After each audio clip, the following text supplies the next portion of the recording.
কাঁচা আম পুড়িয়ে যাওয়ার আগে এই আচারটা করে রাখুন, সারা বছর খেতে পারবেন, এত সুস্বাদু।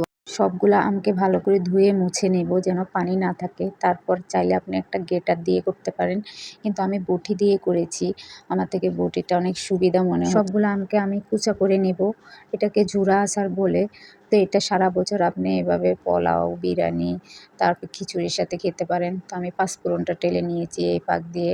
আর এরকম একটা জালি ব্যাগের সাহায্যে আমি লবণ মেখে রেখেছি। সবগুলা আমকে আমি এরকম একটা জালি ব্যাগের মাধ্যমে সব রস বের করে নিয়েছি। আপনি চাইলে এখানে সুতি কাপড় দিয়েও করতে পারেন। এখন মশলা দেওয়ার পালা। আমি লবণ দিয়েছি পরিমাণ মতো, আর সর্ষে বাটা আমি এটা ভিনেগার দিয়ে বেটে নিয়েছি।